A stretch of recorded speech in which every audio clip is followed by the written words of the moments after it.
오늘 주시는 하나님 말씀은 마가복음 10장 35절로부터 45절까지의 말씀입니다. 함께 자리에서 일어나셔서 마가복음 10장 35절로부터 45절까지의 말씀 교독함으로 받도록 하겠습니다. 세베대의 아들 야고보와 요한이 주께 나와 여짜오되 선생님이여 무엇이든지 우리가 구하는 바를 우리에게 하여 주시기를 원하옵나이다. 이르시되 너희에게 무엇을 하여 주기를 원하느냐.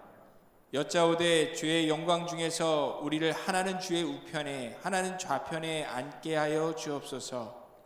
예수께서 이르시되 너희는 너희가 구하는 것을 알지 못하는도다. 내가 마시는 잔을 너희가 마실 수 있으며 내가 받는 세례를 너희가 받을 수 있느냐.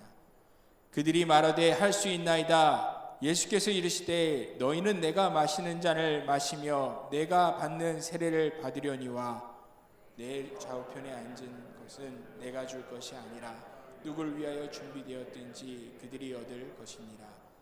열 제자가 듣고 야고보와 요한에 대하여 화를 내거늘 예수께서 불러다가 이르시되 이방인의 집권자들이 그들을 임의로 주관하고 그 고관들이 그들에게 권세를 부리는 줄을 너희가 알거니와 너희 중에는 그렇지 않을지니 너희 중에 누구든지 크고자 하는 자는 너희를 섬기는 자가 되고 너희 중에 누구든지 으뜸이 되고자 하는 자는 모든 사람의 종이 되어야 하리라. 함께 읽겠습니다. 인자가 온 것은 섬김을 받으려 함이 아니라 도리어 섬기려 하고 자기 목숨을 많은 사람들의 대속물로 주려 함이라. 아멘. 이 말씀은 하나님께서 우리에게 주시는 말씀입니다. 자리에 앉으셔 좋습니다. 그 길 위에서 제자들이 가졌던 관심은 오로지 하나밖에 없었습니다. 누가 크냐? 누가 크냐? 장차 예수님께서 이루실 새 나라에서 누가 더 높임과 영광을 받을 것이냐에 그들은 모든 초점을 맞추고 있었습니다. 그러니 빌립보 가이사랴에서 베드로가 다른 이들을 먼저 제치고 주는 그리스도 신이다 그렇게 고백했을 때 다른 모든 제자들이 속으로는 이를 갈았을 것이 분명합니다. 왜냐하면 그 일 후에 갈릴리를 지나갈 때 예수님께서 재차 인자가 사람들의 손에 넘겨져 죽임을 당하고 죽은 지 3일 만에 살아나리라 그렇게 말씀하셨음에도 불구하고 그 길을 걷는 제자들은 뒤에서 서로 누가 큰 자냐를 놓고 말싸움을 하고 있었기 때문입니다. 이미 예수님께서 두 번이나 이 여정의 끝에는 고난과 죽음이 기다리고 있다 말씀을 하셨지만 제자들의 귀에는 그 말이 전혀 들리지 않았던 것 같습니다. 사람은 자기가 보고 싶은 것만 보고 또 듣고 싶은 것만 본다고 하죠. 제자들은 예수님의 모든 그 말씀 중에서 십자가에 대한 이야기는 쏙 빼버리고 오직 하나님 나라의 영광에 대한 그 약속만 계속 주목했던 것이 분명합니다. 특히 그 누구보다 잘 준비된 제자 후보로 보였던 어떤 부자 청년이 자신이 가진 많은 재물로 인해서 괴로워하며 예수님을 떠나갔을 때 그때 베드로는 자신 있게 소리쳤습니다. 보소서 우리가 모든 것을 버리고 주를 따랐나이다. 이 말은 모든 제자들의 심정을 대변한 일종의 질문이었습니다. 다른 사람들은 몰라도 저희는 예수님과 함께 장차 영광 누릴 만한 자격이 있지 않습니까? 우리는 다른 사람들보다 최소한 이렇게 큰 자가 되지 않겠습니까? 어서 약속해 주십시오. 하지만 예수님은 말씀하셨죠. 내가 진실로 너희에게 이르노니 나와 복음을 위하여 집이나 형제나 자매나 어머니나 아버지나 자식이나 전토를 벌인 자는 현세에 있어 집과 형제와 자매와 어머니와 자식과 전토를 100배나 받되 박해를 겸하여 받고 내세의 영생을 받지 못할 자가 없느니라. 그러나 먼저 된 자로서 나중되고 나중된 자로서 먼저 될 자가 많으니라.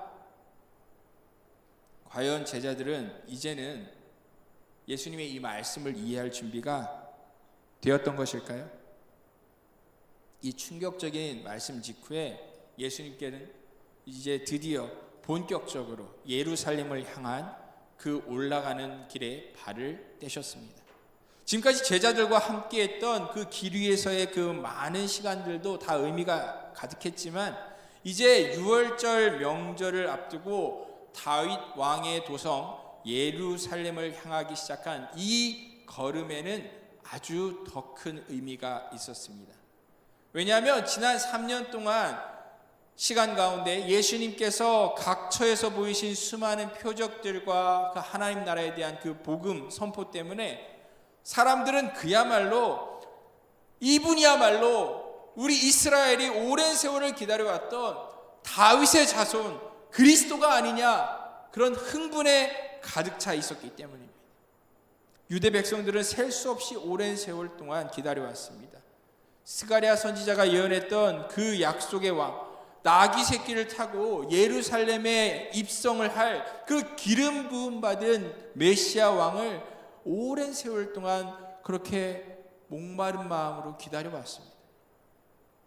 이제는 민족의 그 기도에 응답하여서 하나님께서 이 유대 땅 가운데 하나님께서 다시금 큰 왕을 주시고 이방의 압제를 종식시키고 그 무너진 언약을 다 회복시켜 주셔서 하나님의 택하신 민족을 영광스럽게 만들어 주실 거라고 고대했는데 그 가능성으로 바라보는 예수님께서 하나님 나라와 영생을 위해서는 무엇을요? 박해를 겸하여 받아야 한다 말씀을 하시니까, 그리고 당신이 장차 그 죽으심의 본을 보이실 거라고 말씀하시니까 모든 이들은 두려워하고 놀랄 수밖에 없었습니다. 게다가 그런 침울한 분위기 가운데 예수님께서 3-3번, 3번째로 앞으로 당하실 그 순환과 죽음을 또다시 예언하신 겁니다. 마가복음 10장 34절부터 34절을 보면 예수님께서 이렇게 말씀하셨는데, 보라, 우리가 예루살렘에 올라가노니 인자가 대제사장들과 서기관들에게 넘겨짐에 그들이 죽이기로 결의하고 이방인들에게 넘겨주겠고 그들은 능욕하며 침뱉으며 채찍질하고 죽일 것이니 그는 3일 만에 다시 살아나리라. 어찌하면 좋겠습니까?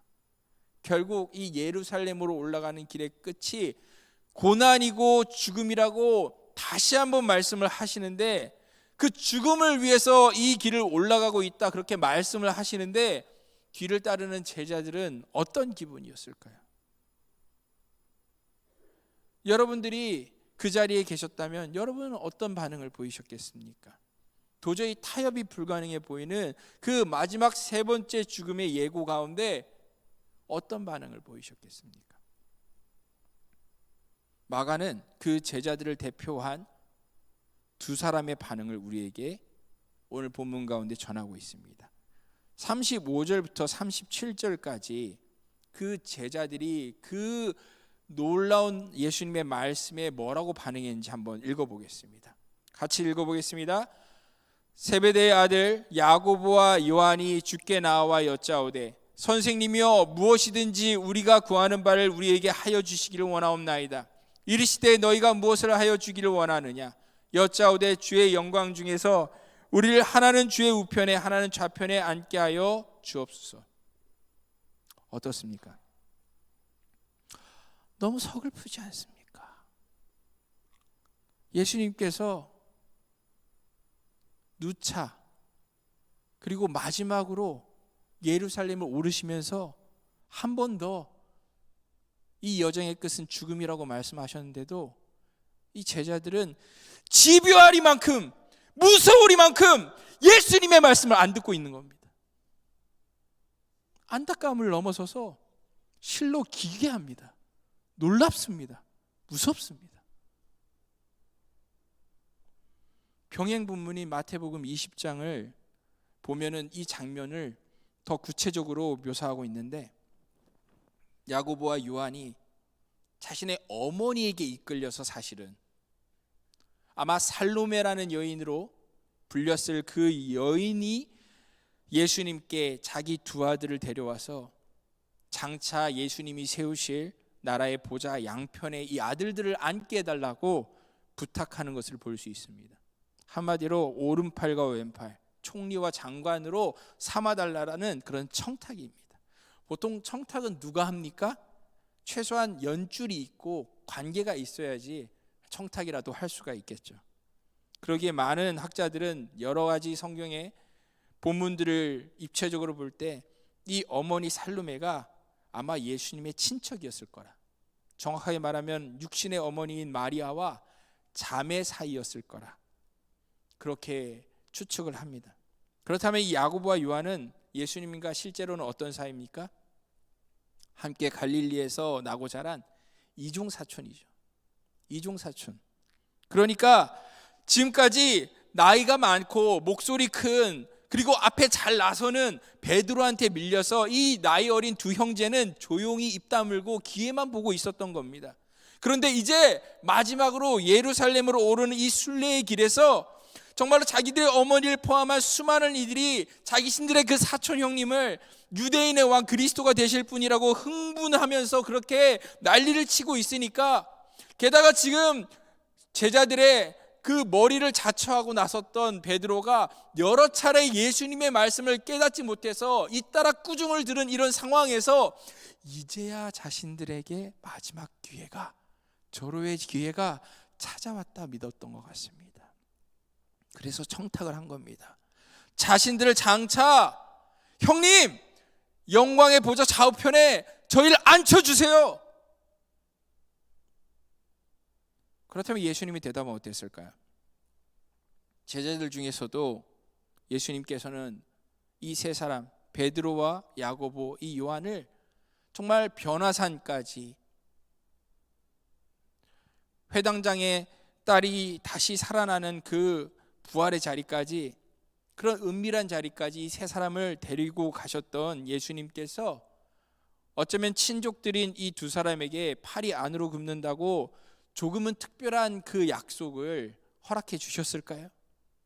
특히 요한복음이 말하는 것처럼 막내 요한은 사랑받았던 제자니까 예수님께서 특별히 더 그 부탁에 귀 기울여 주셨을까요? 주님께서는 대답하십니다.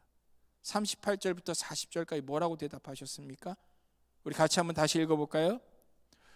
예수께서 이르시되 너희는 너희가 구하는 것을 알지 못하는도다. 내가 마시는 잔을 너희가 마실 수 있으며 내가 받는 세례를 너희가 받을 수 있느냐? 그들이 말하되 할 수 있나이다. 예수께서 이르시되 너희는 내가 마시는 잔을 마시며 내가 받는 세례를 받으려니와 내 좌우편에 앉는 것은 내가 줄 것이 아니라 누구를 위하여 준비되었든지 그들이 얻을 것이니라. 아멘. 그렇습니다.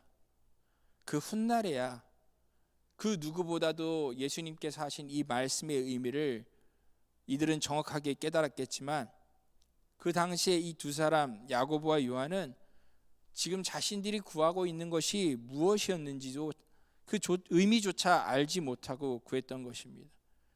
이제 예루살렘에 오르면 왜 예수님께서 겟세마네 동산에서 아빠 아버지여, 아버지께는 모든 것이 가능하오니 이 잔을 내게서 옮기시옵소서. 그러나 나의 원대로 마시옵고 아버지의 원대로 하옵소서. 그렇게 외치셔야만 했는지, 또 왜 저주받은 나무 십자가에 달린 채 그 엄몰하는 죽음의 그림자 속에 잠긴 채 엘리 엘리 라마 사박다니, 나의 하나님 어찌하여 나를 버리셨나이까 하고 그 흑암의 세례 가운데 외치셔야 했는지, 이들은 그 의미를 그때는 전혀 몰랐던 것입니다. 장차 예수님이 마셔야 할 잔이 얼마나 고통스러운 잔인지, 세상죄를 향해 쏟아지는 그 하나님의 진노의 잔이었는지를, 또 세상을 다시 거듭나게 하기 위해서는 그 예수님이 십자가에서 받아야 되는 세례가 얼마나 저주스러운 죽음의 세례였는지를 그들은 몰랐던 것입니다. 그들은 몰랐기 때문에 너무나 쉽게 선뜻 대답했습니다. 할 수 있나이다. 하지만 예수님께서는 말씀해 주시죠. 내가 마시는 잔을 너희가 마시며 내가 받는 세례를 너희가 받을 것이다. 무슨 말입니까? 너희는 세상 권세를 누리는 왕이 된 나와 함께 식탁에 앉아서 내가 마실 포도주를 마시고 나와 모든 부귀영화를 누리기를 원하고 있지만은 장차 너희가 마시게 될 잔은 내 복음으로 말미암는 고난의 잔이다. 또 너희는 하나님 나라에 들어가기 위해서 나와 같이 죄사함을 받아 세례를 받아 정결해지기를 원하고 있지만 장차 진짜 너희가 받을 세례는 내가 세상 죄를 위해 세상의 죄를 씻기기 위해서 십자가에서 물과 피를 쏟은 것과 같은 그런 순교의 세례다. 이 비밀 청탁을 뒤늦게 알게 된 다른 제자들이 어떤 반응을 보입니까? 지금 예수님께서 수차례 죽음 예고하시면서 이런 무거운 분위기 가운데 예루살렘 올라가는 중인데 너네는 지금 그런 청탁을 하다니 정신이 있는 거냐 없는 거냐, 그렇게 다른 제자들이 이 두 사람을 꾸짖었을까요? 마가는 기록합니다. 뭐라고요? 열제자가 듣고 야고보와 요한에 대하여 화를 내거늘. 왜 화를 냈습니까? 야 이놈의 자식들아, 니들이 뭔데 선수쳐? 니들이 우리보다 그렇게 잘났어? 우리 예수님이 얼마나 외로우셨을까요? 제자들 가운데 무리 가운데 계셨던 우리 예수님 얼마나 고독하셨을까요? 예수님 말씀 진짜 듣고 마음에 담아둔 사람이 그 제자들 중에 단 한 사람이 없었던 겁니다. 그런데 그런 미혹한 제자들을 예수님께서는 사랑하시되 끝까지 사랑하시면서 그 진정한 제자의 모습이 어떠한 것인지, 이 길을 가는 자의 모습이 어떠해야 하는지 예루살렘 그 최종 목적지에 도달하기 전에 마지막까지 가르침을 주십니다. 42절부터 45절까지의 말씀이죠. 우리 같이 한번 읽어보겠습니다. 예수께서 불러다 이르시되 이방인의 집권자들이 그들을 임의로 주관하고 그 고관들이 그들에게 권세를 부리는 줄을 너희가 알거니와 너희 중에는 그렇지 않을지니 너희 중에 누구든지 크고자 하는 자는 너희를 섬기는 자가 되고 너희 중에 누구든지 의뜸이 되고자 하는 자는 모든 사람의 종이 되어야 하리라. 인자가 온 것은 섬김을 받으려 함이 아니라 도리어 섬기려 하고 자기 목숨을 많은 사람의 대속물로 주려 함이니라. 이방인과 불의한 지도자들은 이 세상은 힘과 영광을 추구할지언정 진짜 예수님의 뒤를 따라 살아가는 제자들은 그 기준으로 살아서는 안 된다는 겁니다. 하나님 나라에서 진짜 큰 자가 되기 원한다면, 으뜸이 되기를 원한다면 섬기는 자와 종이 되어야 된다는 것입니다. 누구처럼요? 마치 종과 같이 허리에 수건을 두른 채 이 제자들의 발을 씻기신 예수님처럼 말입니다. 하늘 영광 다 버리시고 이 땅에 오셔서 모든 존귀 권세 그 영광을 다 물리치시고 자기 목숨을 많은 사람들의 그 죄를 속량하기 위한 그 핏값으로 내어놓으신 그 예수님 말입니다. 12군단도 더 되는 천사들을 불러서 자기를 해하려는 자들을 다 멸하시고 스스로를 지키실 수 있음에도 불구하고 그 옛적 이사야 선지자가 예언한 것처럼 그렇게 세상 죄를 치고 골고다 언덕을 오르신 하나님의 그 어린 양 되신 예수님, 그런 예수님의 뒤를 따르는 길만이 정말 참 제자의 길이다. 예수님께서는 마지막까지 가르쳐 주시는 겁니다. 한이 없는 인애로 우둔한 제자들과 저희들을 거듭 깨우쳐 주시는 겁니다. 우리가 예루살렘으로부터 하룻길 거리에 이제 마지막 목적지인 이제 예루살렘까지 하룻길 이제 남기고 마지막 기착지라고 할 수 있는 이 여리고를 빠져나갈 때에 갑자기 부르짖는 소리가 들려왔습니다. 다윗의 자손 예수여 나를 불쌍히 여기소서. 여리고 길가에 늘 구걸하는 여러 거지들 중에 한 사람, 그것도 앞못 보는 가장 꾀죄죄하고 초라한 그 맹인 거지 하나가 나사렛에서 오신 그 예수가 앞을 지나간다라는 말을 듣고 다급하게 소리친 겁니다. 그는 예수님을 뭐라고요? 다윗의 자손이라 불렀습니다. 이것은 예수가 바로 성경이 약속하고 있는 그 유대인의 왕 그리스도다, 그것을 믿고 고백하는 말이었습니다. 그야말로 이 여정의 맨 처음 베드로가 했던 그런 신앙 고백과 맞먹는 믿음의 고백이었습니다. 예수님을 한 번도 만난 적이 없었던 여리고성에 그 앞을 보지 못하던 거지가 어떻게 이런 놀라운 고백을 할 수 있었을까요? 아마 지금까지 들려왔던 소문들 때문이겠죠. 저 멀리 갈릴리에서 들려온 수많은 기적들의 소식, 그리고 또한 어쩌면은 이 여정의 시작점인 벳세다에 자기와 비슷한 어떤 맹인이 2번 안수를 받고 눈을 떠서 집으로 돌아갔다는 그 이야기를 들었을지도 모릅니다. 어쩌면 언젠가 구원의 때에는 맹인의 눈이 밝아지고 못 듣는 사람의 귀가 열리게 될 것이라는 그 이사야서의 성경의 약속의 말씀을 믿었기 때문일지도 모르죠. 어찌되었든 그 거지는 예수님의 그 가시는 길도 볼 수 없었고 그 뒷모습도 볼 수 없었지만은 그저 믿음으로 소리쳐서 그분을 불렀습니다. 자신을 불쌍히 여겨주시기를 간절히 청했습니다. 하지만 그의 귀에 돌아오는 것이 무엇이었습니까? 사람들의 차가운 비웃음, 냉소뿐이었습니다. 어디서 너 같은 것은 조용히 좀 해라. 사람들의 꾸짖는 소리가 그를 마구잡이로 때려댔습니다. 누가 그렇게 욕했습니까? 누가 그렇게 그를 나오지 못하게 막았습니까? 얼마 전 아이들이 예수님께 나오는 것을 막았다가 예수님께서 어린 아이들이 내게 오는 것을 용납하고 금하지 마라. 하나님 나라가 이런 자의 것이니라 그렇게 노하는 그런 말씀을 똑똑히 들었던 제자들이 막았습니다. 그리고 부자 청년이 떠나갔을 때 먼저 된 자로서 나중되고 나중된 자로서 먼저 될 자가 많으니라 하신 그 말씀을 분명히 들었던 이 무리들이 이 맹인 거지를 욕하며 나오지 못하게 했습니다. 심지어 아주 방금 전에는 뭐라고요?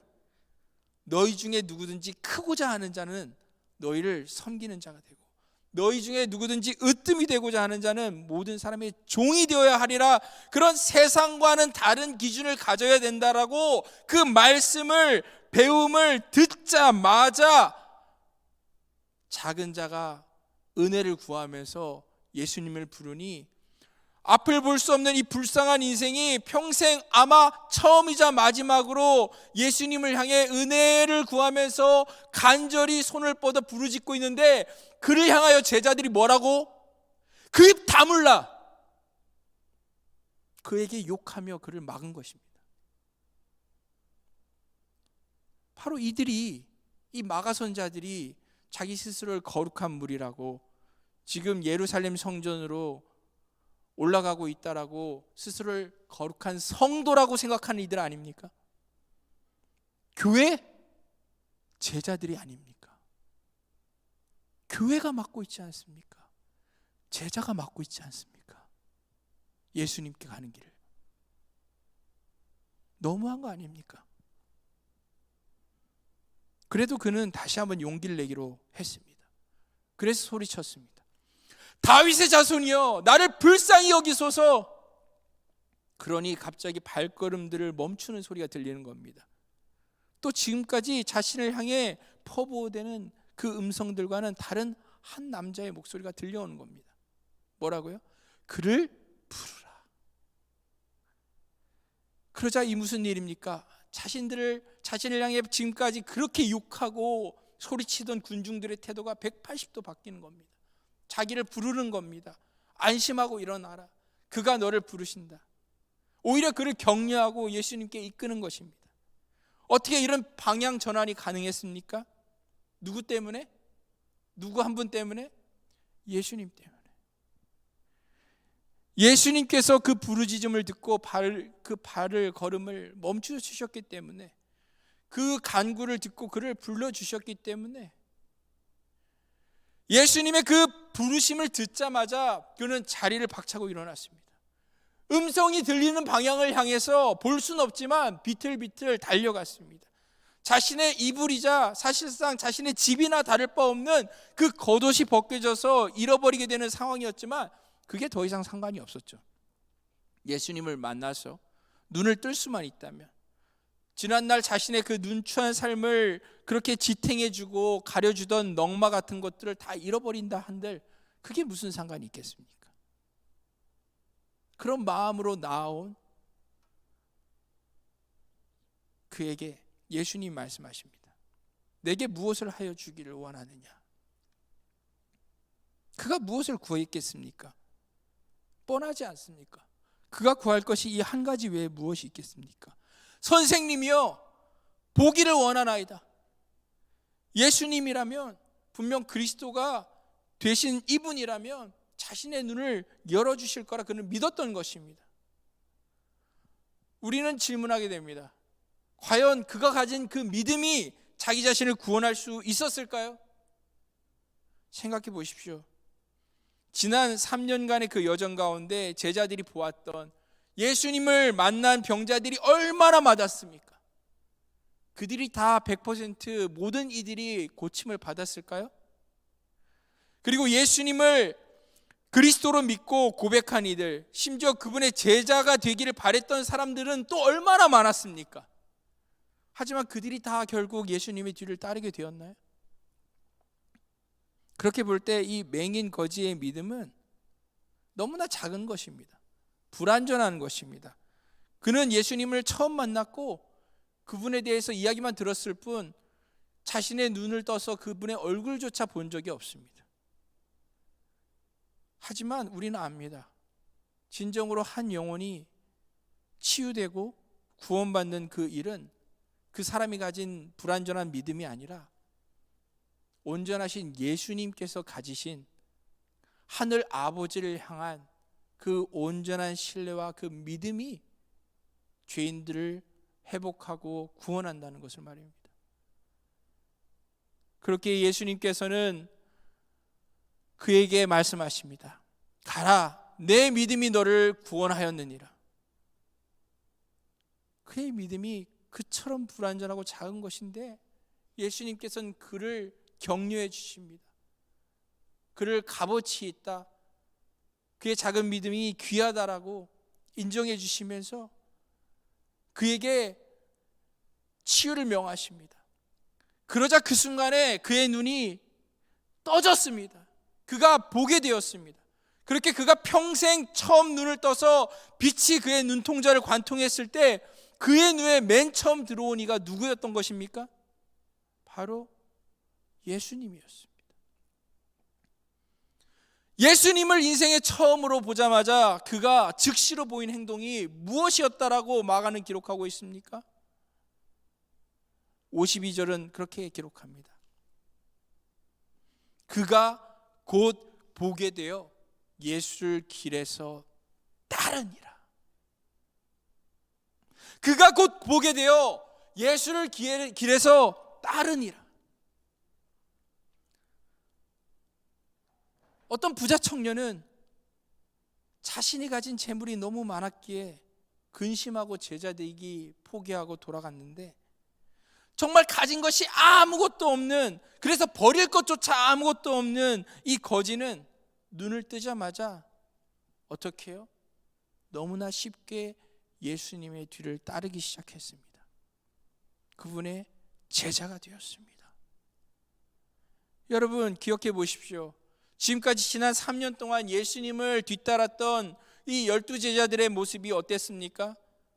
예수님께서 3번이나 장차 죽음을 그렇게 고난과 그 십자가의 죽음이 올 것을 말씀하셨음에도 불구하고 그들이 얼마나 초지일간 한결같은 모습을 보였는지 여러분들은 아시지 않습니까?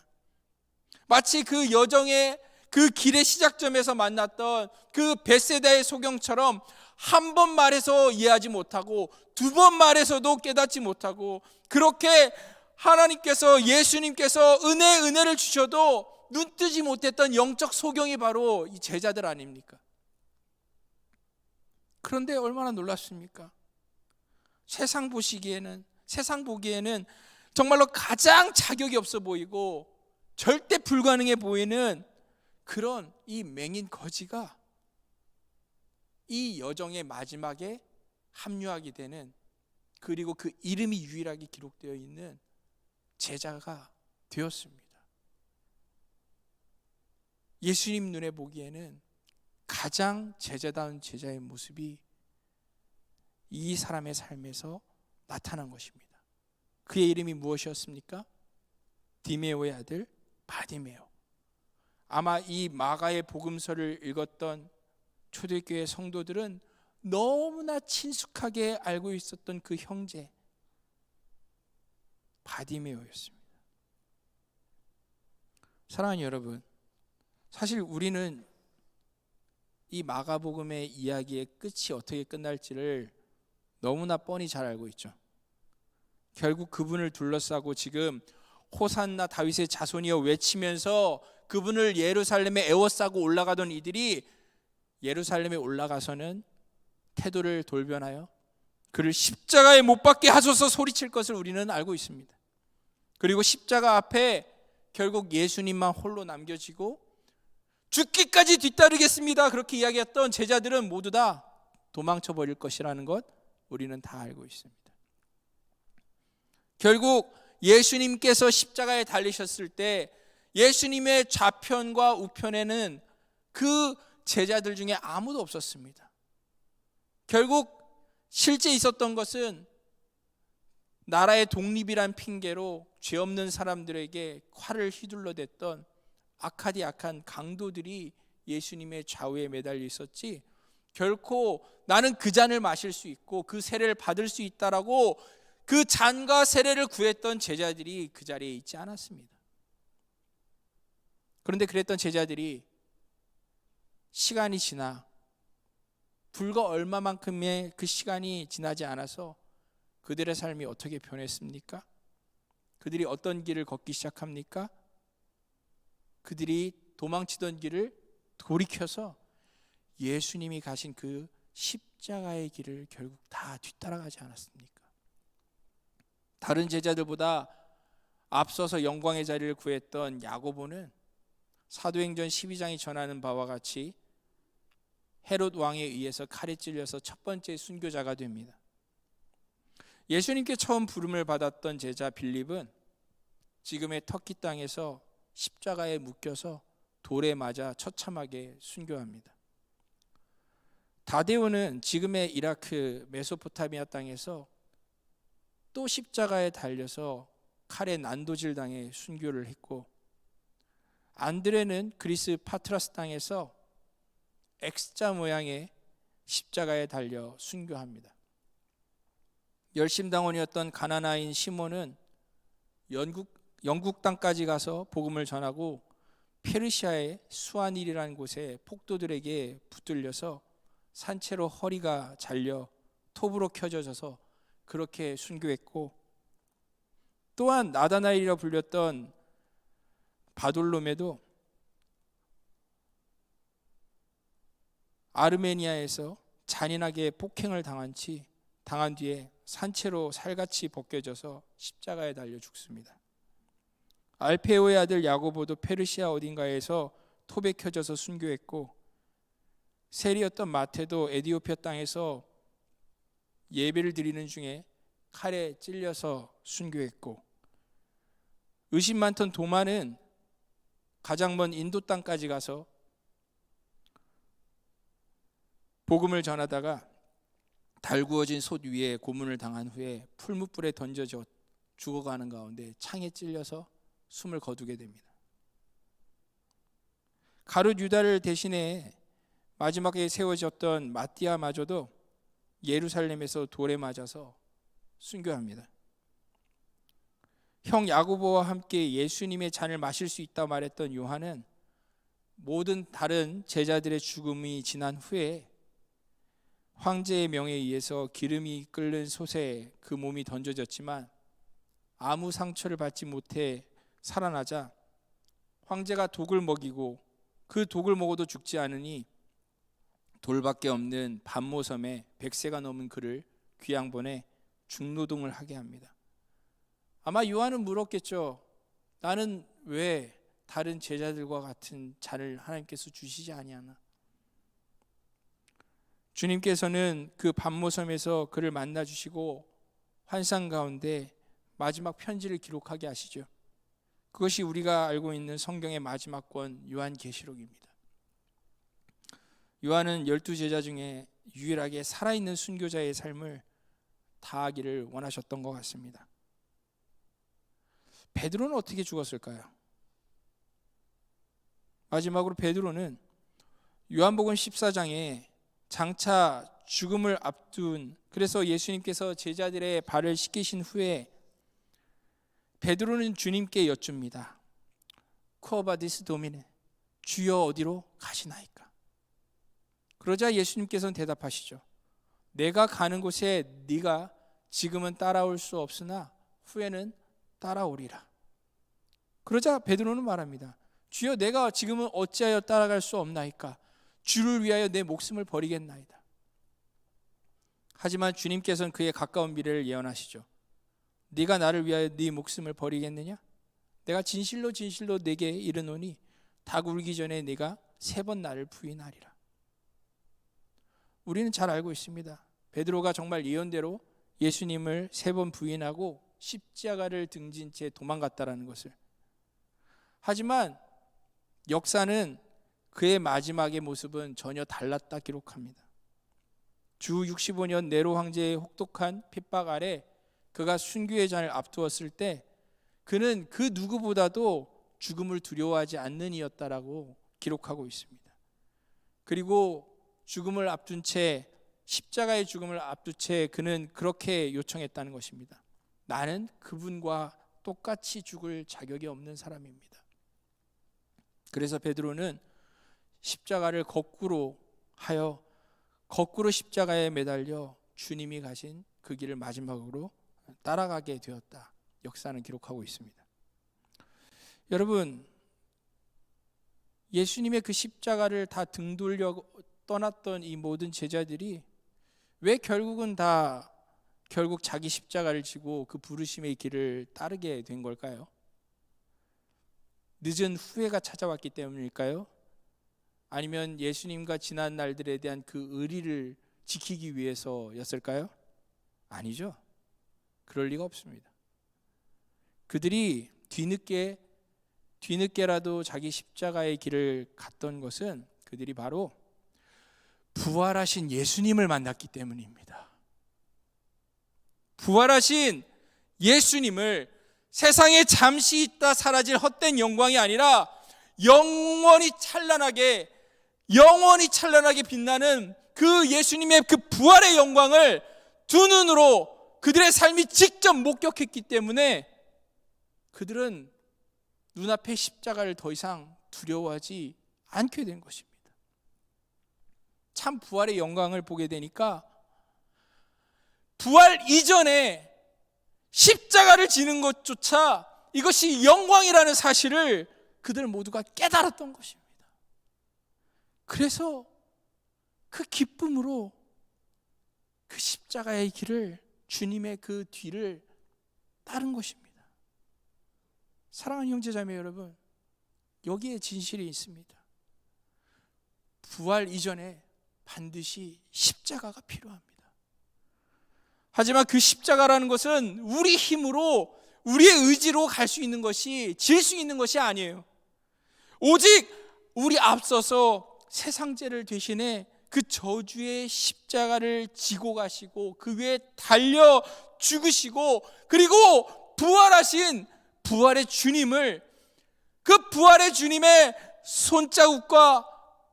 손과 발의 그 못자국과 그분의 옆구리에 그 창자국을 우리가 볼 때에, 그 예수님을 우리가 직접 만났을 때에만 진정으로 우리는 우리가 불가능한, 우리가 갈 수 없는 십자가를 지고 그 길을 갈 수 있게 되는 것입니다. 우리는 진짜 제자가 될 수 있는 것입니다. 여러분, 매 순간 우리 앞에 길이 뻗어져 있습니다. 여러분이 가시는 길은 어떤 길이십니까? 무리가 가는 것과 같이 예루살렘의 황금 성전을 향한 길이십니까? 아니면 핏빛의 골고다 언덕을 오른 길이십니까? 여러분들이 예수님을 만났는지 아닌지에 따라 그 길은 다르겠죠. 여러분은 정말 부활을 소망하십니까? 그리고 십자가를 지실 준비가 되어 계십니까? 여러분은 정말 부활 이전에 그 십자가를 믿는 제자들이십니까? 우리 함께 이 시간 찬양하면서 기도하기를 원합니다.